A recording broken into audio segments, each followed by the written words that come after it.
ನೀವು ಯಾವತ್ತಾದರೂ ವಾಲ್ವರಿನ್ನ ಬಾಡಿಯಿಂದ ವೈಬ್ರೇನಿಯಂನ ಆಚೆ ತೆಗೆದ್ರೆ ಏನಾಗಬಹುದು ಅಂತ ಯೋಚನೆ ಮಾಡಿದ್ದೀರಾ? ಅಥವಾ ಈ ನಮ್ಮ ಮ್ಯಾಗ್ನಿಟೋ ಎಷ್ಟು ಪವರ್ಫುಲ್ ಅಂತ ನಿಮಗೆ ಗೊತ್ತಾ?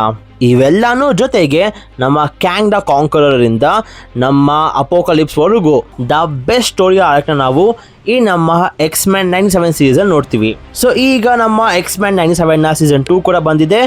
ಆ್ಯಂಡ್ ಎಪಿಸೋಡ್ 1, 2, 3 ಈ 3 ಕೂಡ one of the perfect episode ಅನ್ಬಹುದು. ಯಾಕೆ ಏನಕ್ಕೆ ಇಷ್ಟೊಂದು ಪರ್ಫೆಕ್ಟ್ ಅಂತ ಹೇಳ್ತಾರೆ ಅಂತ ಈ ವಿಡಿಯೋ ಮಾತಾಡೋಣ. ಸೊ ನಿಮ್ಗೆಲ್ಲರಿಗೂ ಸ್ವಾಗತ to our channel cosmic Kannada. ನಾನು ನಿಮ್ಮ ಹೋಸ್ಟ್ ಪವನ್ ಆ್ಯಂಡ್ ಇವತ್ತಿನ ವಿಡಿಯೋ ಶುರು ಮಾಡೋಣ. Let's go. ಸೀಸನ್ 2 ಬಗ್ಗೆ ಮಾತಾಡೋಕೆ ಮುಂಚೆ ಸೀಸನ್ 1 ಎಂಡಲ್ಲಿ ಏನೆಲ್ಲ ಆಯಿತು ಅಂತ ಮಾತಾಡೋಣ.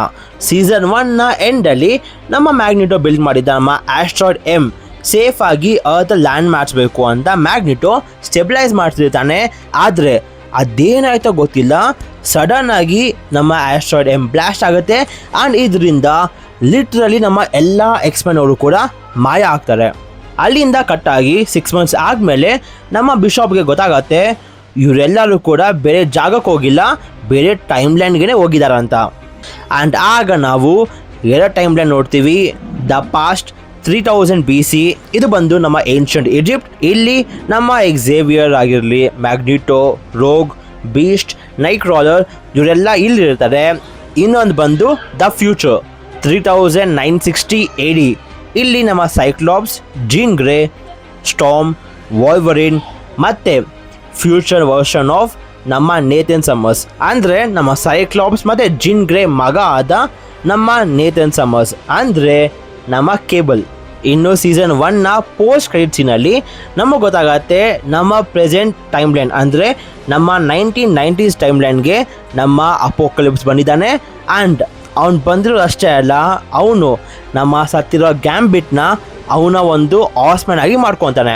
ಸೊ ಸೀಸನ್ 1 ಇಲ್ಲಿ ಎಂಡ್ ಆಗುತ್ತೆ. ನೀವೇ ನೋಡಬಹುದು ಎಷ್ಟು ಬಿಲ್ಡಪ್ ಮಾಡಿದ್ದಾರೆ ಸೀಸನ್ 2ಗೆ. ಆ್ಯಂಡ್ ಇದನ್ನು ಮಾರ್ವೆಲ್ ಅವರು ಅಥವಾ ಮಾರ್ವೆಲ್ ಆ್ಯನಿಮೇಷನ್ಸ್ ಅವರು ಮಿಸ್ ಮಾಡಿಲ್ಲ. ಯಾಕಂದರೆ ಸೀಸನ್ 2 ಇಲ್ಲಿಂದನೇ ಕಂಟಿನ್ಯೂ ಆಗುತ್ತೆ. ಸೊ ಸೀಸನ್ 2ನ ಬಿಗ್ ಬ್ಯಾಡ್ ಬಂದು ನಮ್ಮ ಅಪೋಕಲಿಪ್ಸ್. ಸೊ ಅಪೋಕಲಿಪ್ಸ್ನ ಬಿಲ್ಡ್ ಮಾಡೋಕ್ಕೆ ಸೀಸನ್ 1ಇಂದ ಶುರು ಮಾಡಿದ್ದಾರೆ. ಆ್ಯಂಡ್ ಸೀಸನ್ 2ಅಲ್ಲಿ ನಾವು ಅಪೋಕಲಿಪ್ಸ್ನ 3 ವರ್ಷನ್ ನೋಡ್ತೀವಿ. ಅದು ಬಂದು ದ ಪಾಸ್ಟ್, ಪ್ರೆಸೆಂಟ್, ಫ್ಯೂಚರ್. ಈ 3 ಟೈಮ್ ಲೈನಲ್ಲೂ ಕೂಡ ನಮ್ಮ ಎಕ್ಸ್ಮೆನ್ ಅವರು ಡಿಫ್ರೆಂಟ್ ವರ್ಷನ್ ಆಫ್ ಅಪೋಕಲಿಪ್ಸ್ ಮೇಲೆ ಫೈಟ್ ಮಾಡ್ತಾರೆ. ಸೊ ಅದಕ್ಕೆ ಹೇಳಿದ್ದು ಈ ಥರ ಕ್ರೇಜಿ ಪ್ಲಾಟ್ ನಮಗೆ ಯಾವುದೇ MCU ಮೂವಿಯಲ್ಲಿ ಸಿಗಲ್ಲ, ಬರೀ ನಮ್ಮ ಎಕ್ಸ್ಮೆನ್ 97 ಸೀಸನ್ ಮಾತ್ರ ಸಿಗೋದು. ಸೊ ಈ 3 ಎಪಿಸೋಡ್ 3 ಟೈಮ್ ಲೈನ್ ಮತ್ತು ಅಪೋಕಲಿಪ್ಸ್ ಮೇಲೆ ಫೋಕಸ್ ಆಗಿರುತ್ತೆ. ಸೊ ಫಸ್ಟು ಫ್ಯೂಚರ್ ಬಗ್ಗೆ ಮಾತಾಡೋಣ. ಸೊ ಬಿಷಪ್ ಮತ್ತು ನಮ್ಮ ಫೋರ್ಜ್ ಇಬ್ಬರು ಕೂಡ ಪ್ರಾಪರಾಗಿ ಟೈಮ್ ಲೈನ್ ಬಿಲ್ಡ್ ಮಾಡಿ ಯಾರ್ಯಾರು ಎಲ್ಲೇ ಇದ್ದಾರೆ ಅಂತ ಫುಲ್ ಕ್ಯಾಲ್ಕುಲೇಟ್ ಮಾಡಿ ಇಬ್ಬರು ಕೂಡ ಟೈಮ್ ಜಂಪ್ ಆಗ್ತಾರೆ. ಆ್ಯಂಡ್ ಫ್ಯೂಚರ್ಗೆ ನಮ್ಮ ಫೋರ್ಜ್ ಹೋಗ್ತಾನೆ, ಪಾಸ್ಟಿಗೆ ನಮ್ಮ ಬಿಷಪ್ ಹೋಗ್ತಾನೆ. ಸೊ ಫೋರ್ಜ್ ಯಾವಾಗ ಫ್ಯೂಚರ್ಗೆ ಬರುತ್ತಾನೋ ಆಗ ನಾವು ನಮ್ಮ ವಾಲ್ವರಿನ ನೋಡ್ತೀವಿ. ಆದರೆ ಇಲ್ಲಿ ನೀವು ನೋಡಬಹುದು ವಾಲ್ವರಿನ್ ಹತ್ರ ಅವನ ಒಂದು ವೈಬ್ರೇನಿಯಂ ಕ್ಲಾಸ್ ಇಲ್ಲ, ಅದ್ರ ಬದಲು ವಾಲ್ವರಿನ್ ಇಲ್ಲಿ ಅವನ ಒಂದು ಬೋನ್ ಕ್ಲಾಸ್ ಯೂಸ್ ಮಾಡ್ತಾನೆ. ಸೊ ಯಾರೆಲ್ಲ ಸೀಸನ್ 1 ನೋಡಿದಿರೋ ಅವರು ಗೊತ್ತಿರತ್ತೆ ನಮ್ಮ ಮ್ಯಾಗ್ನಿಟೋ ವಾಲ್ವರಿನ್ ಬಾಡಿಯಿಂದ ವೈಬ್ರೇನಿಯಂನ ಫುಲ್ ಹೀರ್ಕೊಂಡು ಈಗ ವಾಲ್ವರಿನ್ ಹತ್ರ ರೀಜನರೇಷನ್ ಪವರ್ ಕೂಡ ಇಲ್ಲ, ಜೊತೆಗೆ ಅವನ ಒಂದು ವೈಬ್ರೇನಿಯಂ ಕ್ಲಾಸ್ ಕೂಡ ಇಲ್ಲ. ಸೊ ಅದಕ್ಕೆ ನಾವಿಲ್ಲಿ ಅವನ ಒಂದು ಬೋನ್ ಕ್ಲಾಸ್ ನೋಡ್ತೀವಿ. ಸೊ ಫೋರ್ಜ್ ಎಲ್ಲಾನು ವಾಪಸ್ ಕಳ್ಕೊಂಡು ಹೋಗ್ಬೇಕು ಅಂತ ಬರ್ತಾನೆ. ಆದರೆ ನಮ್ಮ ಫ್ಯೂಚರ್ ಥರ ತುಂಬ ಡಾರ್ಕ್ ಆಗಿದೆ. ಸೊ ಇದರಿಂದ ನಮ್ಮ ಸೈಕ್ಲಾಪ್ಸ್ ಮತ್ತು ನಮ್ಮ ಜೀನ್ ಗ್ರೇ 1 ಡೇ ಟೈಮ್ ಕೊಡು, ನಾನು ಏನಾದರೂ ಮಾಡ್ತೀನಿ ಅಂತ ಹೇಳ್ತಾರೆ. ಆಗ ನಾವು ದ ಫ್ಯೂಚರ್ ವರ್ಷನ್ ಆಫ್ ಅಪೋಕಲಿಪ್ಸ್ ನೋಡ್ತೀವಿ ಅವನ ಒಂದು 4 ಆಸ್ಮೆನ್ ಜೊತೆಗೆ. ಸೊ ಅದರಲ್ಲಿ ನಮ್ಮ ಶ್ಯಾಡೋ ಕಿಂಗ್ ಬಂದು ಹೇಳ್ತಾನೆ, ನಿನ್ನ ಬಾಡಿ ಸ್ವ್ಯಾಪ್ ಮಾಡೋಕ್ಕೆ ನಮಗೆ ಒಂದು ಸ್ಟ್ರಾಂಗ್ ಎಂಟಿಟಿ ಸಿಕ್ಕಿದೆ. ಆ್ಯಂಡ್ ಅದು ಬೇರೆ ಯಾರು ಅಲ್ಲ, ನೇಥನ್ ಸಮ್ಮರ್ಸ್ ಅಂತ. ನಾನು ಆಗಲೇ ಹೇಳಿದೆ ನೇಥನ್ ಸಮ್ಮರ್ಸ್ ಬಂದು ನಮ್ಮ ಕೇಬಲ್ ಅಂತ. ಸೊ ಇವನು ಬಂದು one of the true mutant. Season 1ನಲ್ಲಿ ಅವ್ನ ಮಗು ಆಗಿರುವಾಗನೇ ಅವ್ನ ಬಾಡಿ ಒಳಗಡೆ ಟೆಕ್ನೋ ವೈರಸ್ ಇನ್ಫೆಕ್ಟ್ ಆಗಿರುತ್ತೆ. ಸೊ ಆ ಟೆಕ್ನೋ ವೈರಸ್ ಏನಾದರೂ ಇನ್ಫೆಕ್ಟ್ ಆಗಿದ್ದಿಲ್ಲ ಅಂದಿದ್ರೆ ಕೇಬಲ್ ನಮ್ಮ ಪ್ರೊಫೆಸರ್ ಎಕ್ಸ್ ಮತ್ತು ನಮ್ಮ ಜೀನ್ ಗ್ರೇಗಿಂತಲೂ ಕೂಡ ಪವರ್ಫುಲ್ ಆಗಿರ್ಬೋದಾಗಿತ್ತು. ಸೊ ಅಂತಹ ಸ್ಟ್ರಾಂಗೆಸ್ಟ್ ಮ್ಯೂಟೆಂಟ್ ನಮ್ಮ ಕೇಬಲ್. ಸೊ ಈಗ ನಮ್ಮ ಕೇಬಲ್ ಅವ್ನ ಪವರ್ಸ್ ಇನ್ನೂ ಅವೇಕ್ ಆಗಿಲ್ಲ. ಸೊ ಇದರಿಂದ ಅಪೋಕಲಿಪ್ಸ್ ಏನಾದರೂ ಇವನ್ನ ಹಿಡಿದು ಅವ್ನ ಬಾಡಿ ಸ್ವ್ಯಾಪ್ ಮಾಡಿದ್ರೆ ಅಪೋಕಲಿಪ್ಸ್ನ ಹಿಡಿಯೋಕ್ಕೆ ತುಂಬ ಕಷ್ಟ ಆಗುತ್ತೆ. ಯಾಕಂದರೆ ಅಪೋಕಲಿಪ್ಸ್ ಇನ್ನಷ್ಟು ಪವರ್ಫುಲ್ ಆಗ್ತಾನೆ. ಸೊ ಇದರಿಂದ ನಮ್ಮ ಅಪೋಕಲಿಪ್ಸ್ ಅವನ್ನ ಆಸ್ಮ್ಯಾನ್ನ ಕಳಿಸ್ತಾನೆ ನೇತನ್ನ ಕರ್ಕೊಂಬ ಅಂತ. ಮುಂದೆ ನಮ್ಮ ಎಕ್ಸ್ಮೆನ್ ಎಲ್ಲರೂ ಕೂಡ ಅಪೋಕಲಿಪ್ಸ್ನ ಬೇಸ್ ಮೇಲೆ ಹೋಗಿ ಅಟ್ಯಾಕ್ ಮಾಡ್ತಾರೆ. ಆ್ಯಂಡ್ ಇಲ್ಲಿ ನೀವು ನೋಡಬಹುದು ವಾಲ್ವರಿನ್ ಯಾವಾಗ ಆ ಬಾಟ್ ಮೇಲೆ ಅಟ್ಯಾಕ್ ಮಾಡ್ತಾನಲ್ಲ ಆಗ ಅವನ ಒಂದು ಬೋನ್ ಕ್ಲಾ ಮುರಿಯತ್ತೆ. ಆ್ಯಂಡ್ ಇದು ರೀಜನರೇಟ್ ಆಗಲ್ಲ. ಸೊ ನನಗೆ ಅನ್ಸೋ ಪ್ರಕಾರ ಯಾವಾಗ ಇವರು ವಾಪಸ್ ಟೈಮ್ ಲೈನ್ಗೆ ಹೋಗ್ತಾರಲ್ಲ ಆಗ ಮ್ಯಾಗ್ನಿಟೋ ಏನಾದರೂ ಹೆಲ್ಪ್ ಮಾಡಬಹುದು. ಪವರ್ಸ್ನ ಕಿತ್ಕೊಳ್ಳೋ ಶಕ್ತಿ ಇರುವಾಗ ಪವರ್ಸ್ನ ಕೊಡೋ ಶಕ್ತಿ ಕೂಡ ಇರುತ್ತಲ್ಲ. ಶ್ಯಾಡೋ ಕಿಂಗ್ ಹೋಗಿ ಎಕ್ಸ್ಮೆನ್ ಬಗ್ಗೆ ಅಪೋಕಲಿಪ್ಸ್ಗೆ ತಿಳಿಸ್ತಾನೆ. ಆಗ ಅಪೋಕಲಿಪ್ಸ್ ನಾನು ಇದನ್ನ ಅಚೀವ್ ಮಾಡಬೇಕಂದ್ರೆ ನಾನು 1990s ಹೋಗಿ ಎಕ್ಸ್ಮೆನ್ ಟೀಮ್ನ ಡಿಸ್ಬ್ಯಾಂಡ್ ಮಾಡಬೇಕು ಅಂತ ನಮ್ಮ ಪ್ರೆಸೆಂಟ್ ವರ್ಷನ್ ಅಂದರೆ ನಮ್ಮ 1997ಗೆ ಹೋಗ್ತಾನೆ. ಸೊ ಇಲ್ಲಿಂದ ನಮ್ಮ ನೇತನ್ಗೆ ಅವನ ಒಂದು ಫ್ಯೂಚರ್ ಟೆಕ್ ಸಿಗುತ್ತೆ. ಸೊ ಇದರಿಂದ ನೇತನ್ ಈಗ ಕೇಬಲ್ ಆಗೋದು. ಸೊ ಸೈಕ್ಲಾಪ್ಸ್ ಮತ್ತು ನಮ್ಮ ಜೀನ್ ಗ್ರೇ ಅವ್ರ ಕೆಲಸ ಮುಗೀತು ಅಂತ ಅಲ್ಲಿಂದ ಟೈಮ್ ಜಂಪ್ ಆಗಿ ವಾಪಸ್ ನಾರ್ಮಲ್ ಪ್ರೆಸೆಂಟ್ ವರ್ಷನ್ಗೆ ಬರ್ತಾರೆ. ಮುಂದೆ ನಮ್ಗೆ ಗೊತ್ತಾಗತ್ತೆ ಈ ನಮ್ಮ ಇಡೀ ಎಕ್ಸ್ಮೆನ್ನ ಟೈಮ್ ಸ್ವಾಪ್ ಮಾಡಿರೋದು ಬೇರೆ ಯಾರು ಅಲ್ಲ, ನಮ್ಮ ಮದರ್ ಅಸ್ಕಾನಿ ಅಂತ. ಸೊ ಯಾಕೆ ಅಂದರೆ ಮದರ್ ಅಸ್ಕಾನಿಗೆ ಗೊತ್ತು ದಟ್ ಮ್ಯಾಗ್ನಿಟೋ ಇಂದ ಇಡೀ ಎಕ್ಸ್ಮೆನ್ ಸಾಯ್ತಾರೆ ಅಂತ. ಸೊ ಸಾಯೋ ಬದಲು ಅಪೋಕಲಿಪ್ಸ್ನ ತಡೆದು ಇಡೀ ಯೂನಿವರ್ಸ್ನ ಸೇವ್ ಮಾಡಿ ಅಂತ ಹಾಫ್ ಆಫ್ ದೆಮ್ನ ಪಾಸ್ಟ್ ಕಳಿಸ್ತಾರೆ ಆ್ಯಂಡ್ ಇನ್ನು ಹಾಫ್ ಆಫ್ ದೆಮ್ನ ಫ್ಯೂಚರಿಗೆ ಕಳಿಸ್ತಾರೆ. ಸೊ ಈ ಮದರ್ ಅಸ್ಕಾನಿ ಯಾರು, ಇವ್ರ ಪವರ್ಸ್ ಹೆಂಗೆ ಬಂತು, ಇವೆಲ್ಲನೂ ಕೂಡ ನಾನು ಸೀಸನ್ 1 ಮಾತಾಡಿದ್ದೆ. ಸೊ ಮುಂದಿನ ಎಪಿಸೋಡಲ್ಲಿ ಇನ್ನಷ್ಟು ಡೀಟೇಲಾಗಿ ಮಾತಾಡೋಣ. ಸೊ ಫ್ಯೂಚರ್ ಈಗ ಮುಗೀತು, ಈಗ let's go to past. So past ಅಂದರೆ ನಮ್ಮ ಏನ್ಷಂಟ್ ಈಜಿಪ್ಟ್. ಸೊ ಇಲ್ಲಿ ನಮ್ಮ ಮ್ಯಾಗ್ನಿಟೋ ಎನ್ ಸಬಾನೂರ್ನ ಟ್ರೈನ್ ಮಾಡ್ತಿರ್ತಾನೆ. ಸೊ ಈ ಎನ್ ಸಬಾನೂರ್ ಯಾರು ಅಂದರೆ ಅಪೋಕಲಿಪ್ಸ್ನ ಫಸ್ಟ್ ವರ್ಷನ್. ಅಂದರೆ ಎನ್ ಸಬಾನೂರ್ ಬಂದು ದ ಫಸ್ಟ್ ಮ್ಯೂಟೆಂಟ್. ಇವನೇ ಮುಂದೆ ಫುಲ್ ರೋಗ್ ಆಗಿ ಅಪೋಕಲಿಪ್ಸ್ ಆಗೋದು. ಸೊ ಇದನ್ನ ತಡಿಯೋಕೆ ನಮ್ಮ ಮದರ್ ಅಸ್ಕಾನಿ ಆಫ್ ದ ಎಕ್ಸ್ಮೆನ್ನ ಪಾಸ್ಟ್ ಕಳಿಸಿರೋದು. ಸೊ ನೀವು ಕೇಳಬಹುದು ಯಾಕೆ ಎನ್ ಸಬಾನೂರ್ ಫುಲ್ ರೋಗ್ ಆಗ್ತಾನೆ ಅಂತ.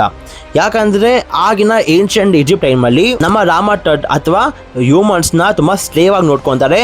ಸೊ ಇದನ್ನ ಓವರ್ಕಮ್ ಮಾಡೋಕ್ಕೆ ನಮ್ಮ ಫಸ್ಟ್ ಮ್ಯೂಟೆಂಟ್ ಅಂದರೆ ನಮ್ಮ ಎನ್ ಸಬಾನೂರ್ ಏಕಾಂಗಿಯಾಗಿ ನಿಂತ್ಕೊತಾನೆ.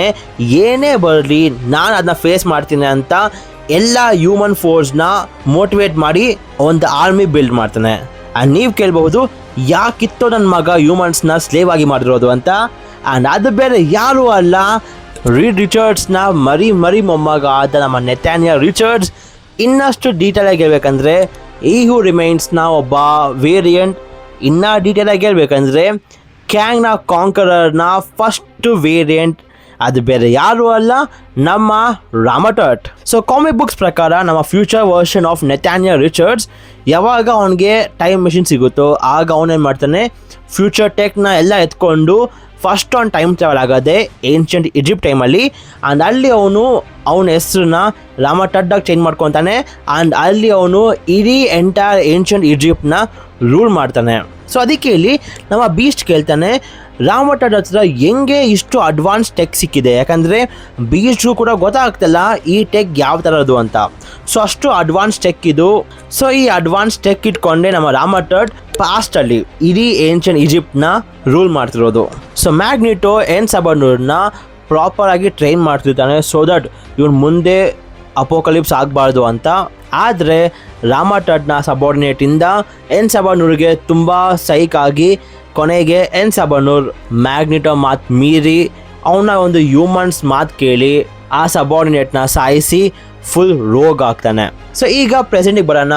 ಇಲ್ಲಿ ಎಕ್ಸ್ಮೆನ್ ಟೀಮ್ ಇಲ್ಲ. ಸೊ ಇದರಿಂದ ಗೌರ್ಮೆಂಟ್ ಅವರು ಹೊಸದಾಗಿ ಎಕ್ಸ್ ಫ್ಯಾಕ್ಟರ್ ಅಂತ ಒಂದು ಟೀಮ್ ಬಿಲ್ಡ್ ಮಾಡಿದ್ದಾರೆ. ಇನ್ನೊಂದು ಕಡೆ ನಮ್ಮ ಜೂಬ್ಲಿ ಮತ್ತು ನಮ್ಮ ಸನ್ ಸ್ಪಾಟ್ ಇಬ್ಬರು ಮಜಾ ಮಾಡ್ತಿದ್ದಾರೆ. ಸೊ ಅಲ್ಲಿಗೆ ನಮ್ಮ ಕೇಬಲ್ ಬಂದು ಅವನದೇ ಒಂದು ಸೆಪ್ರೇಟ್ ಆಗಿ ಎಕ್ಸ್ಫೋರ್ಸ್ ಟೀಮ್ ಬಿಲ್ಡ್ ಮಾಡ್ತಾನೆ. ಸೊ ಈ ನಮ್ಮ ಎಕ್ಸ್ಫೋರ್ಸ್ ನಿಮ್ಗೆ ಗೊತ್ತಿರುತ್ತೆ. ಈ ಎಕ್ಸ್ಫೋರ್ಸ್ನ ನೀವು ನಮ್ಮ ಡೆಡ್ಪೂಲ್ 2 ಅಲ್ಲಿ ನೋಡಿರ್ತೀರ. ಸೊ 1990s ಟೈಮ್ಗೆ ನಮ್ಮ ಅಪೋಕಲಿಪ್ಸ್ ಬಂದು ಅವನ ಬಾಡಿ ಸ್ವ್ಯಾಪ್ ಮಾಡೋಕ್ಕೆ ಒಂದು ಹೋಸ್ಟ್ಗಾಗಿ ಅವನ ಒಂದು ಫಸ್ಟ್ ಆರ್ಸ್ಮ್ಯಾನ್ ಆದ ವಾರ್ನ ಬಿಡ್ತಾನೆ. ಕೇಬಲ್ ಟೀಮಲ್ಲಿ ನಮ್ಮ ಸೈಲಾಕ್, ವಾರೆನ್, ಜುಬ್ಲಿ ಮತ್ತು ಸನ್ಸ್ಪಾಟ್ ಇರ್ತಾರೆ. ಇವರೆಲ್ಲರೂ ಕೂಡ ವಾರ್ನ ಕ್ಯಾಪ್ಚರ್ ಮಾಡಿ ಎಲ್ಲ ಇನ್ಫಾರ್ಮೇಷನ್ ತಗೊತಾರೆ. ಸೊ ಇಲ್ಲಿ ನಮ್ಮ ವಾರ್ ಅಪೋಕಲಿಪ್ಸ್ನ ಹಿ ಹೂ ನೆವರ್ ಡೈಸ್ ಅಂತ ಕರೀತಾನೆ. ಸೊ ಈ ಥರ ನೇಮ್ನ ನಾವು ಎಲ್ಲೋ ಕೇಳಿದ್ದೀವಲ್ಲ. ಸೊ ಯಾಕೆ ಅಪೋಕಲಿಪ್ಸ್ ಹಿ ಹೂ ನೆವರ್ ಡೈಸ್ ಅಂದರೆ ಅಪೋಕಲಿಪ್ಸ್ ಯಾವತ್ತೂ ಕೂಡ ಸಾಯಲ್ಲ. ಅವ್ನ ಬಾಡಿ ಯಾವಾಗ ಸಾಯೋ ಸ್ಟೇಜ್ಗೆ ಹೋಗುತ್ತಲ್ಲ ಆಗ ಅವನು ಬಾಡಿ ಸ್ವ್ಯಾಪ್ ಮಾಡ್ತಾನೆ. ಸೊ ಇದರಿಂದ ಅಪೋಕಲಿಪ್ಸ್ ಸಾಯಲ್ಲ. ಸೊ ಸೈಲಾಕ್ ವಾರ್ ಮೈಂಡ್ನ ರೀಡ್ ಮಾಡ್ತಾಳೆ. ಸೊ ಆಗ ನಮಗೆ ಎಮಾ ಫ್ರಾಸ್ಟ್ ಬಗ್ಗೆ ಗೊತ್ತಾಗತ್ತೆ. ಸೊ ಇವಳನ್ನ ಹುಡುಕೊಂಡು ಎಲ್ಲರೂ ಕೂಡ ಹೋಗ್ತಾರೆ. ಎಮಾ ಫ್ರಾಸ್ಟ್ ಕಾಸ್ಗೋಸ್ಕರ ಮತ್ತೆ ಗೌರ್ಮೆಂಟಲ್ಲಿ ಒಂದು ಗುಡ್ ಬುಕ್ಸ್ ಇರಬೇಕು ಅಂತ ಎಕ್ಸ್ ಫ್ಯಾಕ್ಟರ್ಗೆ ಎಕ್ಸ್ಫೋರ್ಸ್ ಬಗ್ಗೆ ಅಪ್ಡೇಟ್ ಕೊಡ್ತಾಳೆ. ಸೊ ಅಲ್ಲಿಂದ ಎಲ್ಲರೂ ಕೂಡ ಎಸ್ಕೇಪ್ ಆಗಕ್ಕೆ ಹೋಗ್ತಾರೆ. ಆದರೆ ಜುಬ್ಲಿ ಅಲ್ಲೇ ಸಿಗಾಕೊಂತಾಳೆ. ಸೊ ಜುಬ್ಲಿನ ನಮ್ಮ ಪೊಲಾರಿಸ್ ಜೈಲ್ ಒಳಗೆ ಹಾಕ್ತಾಳೆ. ಜೊತೆಗೆ ಅವಳೇ ಮುಂದೆ ಬಂದು ಜಿನೋಶಾಲಿ ಜುಬ್ಲಿ ಹೆಲ್ಪ್ ಮಾಡಿದ್ರಿಂದ ಅವಳಿಗೆ ಒಂದು 5 ಮಿನಿಟ್ಸ್ ಟೈಮ್ ಕೊಡ್ತಾಳೆ ಇಲ್ಲಿಂದ ಎಸ್ಕೇಪ್ ಆಗುವಂತ. ಆದರೆ ನಮ್ಮ ಜುಬ್ಲಿ ಅವಳೊಬ್ಬಳೇ ಎಸ್ಕೇಪ್ ಆಗಲ್ಲ, ಅಲ್ಲಿರೋ ಎಲ್ಲ ಮ್ಯೂಟೆಂಟ್ಸ್ನು ಕೂಡ ಎಸ್ಕೇಪ್ ಮಾಡ್ತಾಳೆ. ಸೊ ಅಲ್ಲಿಂದ ಎಲ್ಲ ಮ್ಯೂಟೆಂಟ್ಸ್ ಕೂಡ ಎಸ್ಕೇಪ್ ಆಗ್ತಾರೆ. ಸೊ ಇದರಿಂದ ಗೌರ್ಮೆಂಟ್ ಅವರು ಇಡೀ ಎಕ್ಸ್ಫೋರ್ಸ್ನ ಹುಡುಕ್ತಾ ಇದ್ದಾರೆ. ಸೊ ಈಗ ಪ್ರಾಪರ್ ಬೇಸ್ ಸೆಟ್ ಆಗಿದೆ. ನಮ್ಮ ಎಕ್ಸ್ಮೆನ್ ಅವರು ಪಾಸ್ಟ್ ಮತ್ತು ಫ್ಯೂಚರಿಂದ ಈಗ ಪ್ರೆಸೆಂಟಿಗೆ ಬರ್ತಿದ್ದಾರೆ. ಆ್ಯಂಡ್ ಪ್ರೆಸೆಂಟಲ್ಲಿ ಅಷ್ಟು ಬೇಗ ಅಪೋಕಲಿಪ್ಸ್ ಅವ್ನೇನು ಮಾಡಬೇಕು ಅಂತ ಇದನ್ನು ಅದನ್ನ ಶುರು ಮಾಡಿದ್ದಾನೆ. ಸೊ ಇನ್ನು ಮುಂದೆ ಗೊತ್ತಾಗತ್ತೆ ಅಪೋಕಲಿಪ್ಸ್ ಏನೆಲ್ಲ ಮಾಡ್ತಾನೆ, ನಮ್ಮ ಎಕ್ಸ್ಮೆನ್ ಅವರು ಏನೆಲ್ಲ ಮಾಡ್ತಾರೆ ತಡೆಯೋಕ್ಕೆ ಅಂತ. ನಾನಂತೂ ಈ ಸೀರೀಸ್ಗೆ ತುಂಬ ಎಕ್ಸೈಟೆಡ್ ಆಗಿದ್ದೀನಿ, ಯಾಕಂದರೆ ನಿಮಗೂ ಗೊತ್ತು ದ ಪ್ಲಾಟ್ ಮಾತ್ರ ಇಸ್ ಫಕಿಂಗ್ ಇನ್ಸೇನ್ ಇದು. ಸೊ ನಿಮಗೇನು ಅನ್ಸುತ್ತೆ ಅಪೋಕಲಿಪ್ಸ್ನ ಹೇಗೆ ತೋರಿಸ್ತಾರೆ ಆ್ಯಂಡ್ ನಿಮಗನ್ಸುತ್ತಾ ನಮ್ಮ ಕ್ಯಾಂಗ್ ನಾವು ಇಲ್ಲಿ ವಾಪಸ್ ನೋಡಬಹುದು ಅಂತ? ಸೊ ಏನೇ ಇದ್ರು ಕಮೆಂಟ್ಸ್ ತಿಳಿಸಿ. ಆ್ಯಂಡ್ ಇವತ್ತಿಗಿಷ್ಟೇ. ಸೊ ನಿಮಗೆ ಈ ವಿಡಿಯೋ ಇಷ್ಟ ಆಗಿದ್ರೆ ಲೈಕ್ ಮಾಡಿ, ಶೇರ್ ಮಾಡಿ and subscribe to cosmic Kannada. And until next video, love you all 3000.